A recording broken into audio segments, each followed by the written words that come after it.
নদিয়ার শান্তিপুর হরিপুর পঞ্চায়েতের মেথিরডাঙ্গা এলাকার প্রত্যন্ত মাঠের মধ্যে এক কলা বাগানে বিগত 6 বছর ধরে হয়ে আসছে শান্তিপুরের বিভিন্ন প্রান্তের গোপালদের নিয়ে বনভোজন।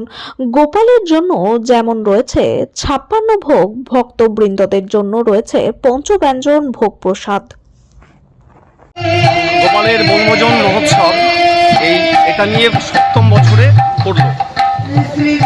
ভগবত ইচ্ছায় এই মেথিরডাঙ্গা পাম্পের ঘাট সংলগ্ন যে কলা বাগান প্রতি বছরের মতো এবছরও কোনো নির্দিষ্ট তিথি নয়, কোনো নির্দিষ্ট দিন নয়, পৌষ মাসের প্রথম সপ্তাহে 25শে ডিসেম্বরের আগে এই অনুষ্ঠানটা গুরু গোবিন্দের ইচ্ছা হয়ে থাকে, গোপালের ইচ্ছা হয়ে থাকে। আর কি কি অনুষ্ঠান হয়ে থাকে? কি কি?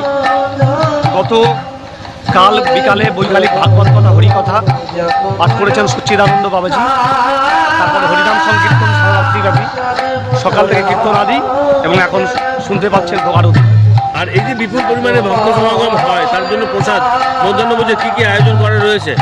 মধ্যাহ্নভোজনে রয়েছে অন্নপ্রসাদ, ডাল প্রসাদ, তারপরে লাফড়া, সব রকম সবজি দিয়ে লাফড়া, পায়েস, চাটনি এবং মিষ্টান্ন। আর গোপালের জন্য বিশেষ কিছু আয়োজন, মানে শীতকালে যেহেতু গোপালের একটা অন্নকূট করা হয়। ভগবান গিরিরাজ ধারণ করেছিলেন এবং তিনি অন্নের পাহাড় সেটা সেবা করেছিলেন। সেই তিথিটাকে স্মরণ করে, সেই উৎসবটাকে স্মরণ করে আমরা এখানে সকলে মিলিত হই, ভক্ত ভগবানের একটা মিলন হয়। আচ্ছা, এখানে দেখা গেল লেবু বা এই ধরনের শীতকালে যেগুলো বেশি হয় সেরকম, কিন্তু রান্নার ক্ষেত্রে পঞ্চব্যঞ্জনের কোনো বিষয় আছে যেটা গোপালের পছন্দের, সেরকম রান্না? হ্যাঁ, সে তো হয়। কী কী রান্না? বিশেষ করে আমাদের বাবাজি বৈষ্ণব যারা এসছেন, গোপালের জন্য প্রায় 32 ব্যঞ্জন হবে, 32 ব্যঞ্জন। আচ্ছা, হ্যাঁ, এবং অন্নের কূট হবে, সেটা করে কিছুক্ষণ পরে ভোগ লাগবে ঠাকুরজি। আর এই ভক্তদের জন্য এত প্রসাদের ব্যবস্থা, সেটা কিভাবে সংগ্রহ করেন? সেটা একমাত্র ভক্তের কৃপায়। আচ্ছা, শারীরিক, মানসিক, আর্থিক সর্বত্র তাদের কৃপায় এই অনুষ্ঠানটা সম্পন্ন। আর প্রচার এবং প্রসার কিভাবে ঘটে? এই যে এত মানুষজন আসেন বাইরে বাইরে থেকে, একটু আমন্ত্রণ জানানো হয় যাদের গোপাল আছে, যারা নিত্য গোপাল সেবা করে, তাদেরকে চিঠির মাধ্যমে আমন্ত্রণ জানানো হয় এবং তারা যথারীতি সেই সময়ের মধ্যে গোপাল নিয়ে আসে। আপনার নাম, পরিচয়? নামটা অনিচ্ছুক, নাম প্রকাশে অনিচ্ছুক। একটা কিছু নাম থাকে, নামটা বলুন।